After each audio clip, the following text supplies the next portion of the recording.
একটা পহেলগাঁও ইলেকশনের আগে বাংলার মানুষকে টার্গেট করলে বাংলা দিল্লিকে টার্গেট করবে।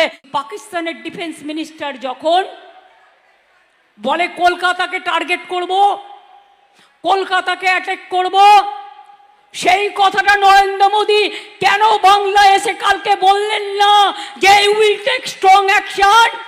মুখ চুপ করে বসেছিলেন। তার কারণ ব্লুপ্রিন্ট রেডি। আর একটা পহেলগাঁও ইলেকশনের আগে লোক দেখানো, ছদ্মবেশী খেলা, ছলনা। বাংলার মানুষকে টার্গেট করলে বাংলা দিল্লিকে টার্গেট করবে। কেন আপনি পাকিস্তানের বিরুদ্ধে স্টেপ নিলেন না? ডিফেন্স মিনিস্টারকে দিয়ে কে বলিয়েছে কথা? তদন্ত চাই, কারা বলিয়েছে? আপনি কেন তাদের বিরুদ্ধে অ্যাকশন নেননি?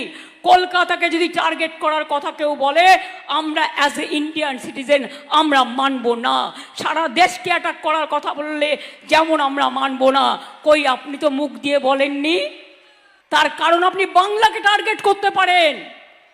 আর পাকিস্তানের ডিফেন্স মিনিস্টার যখন বাংলাকে টার্গেট করবে বলে, তখন আপনি চুপ করে বসে থাকেন, মুখে প্লাস্টার লাগিয়ে বসে থাকেন।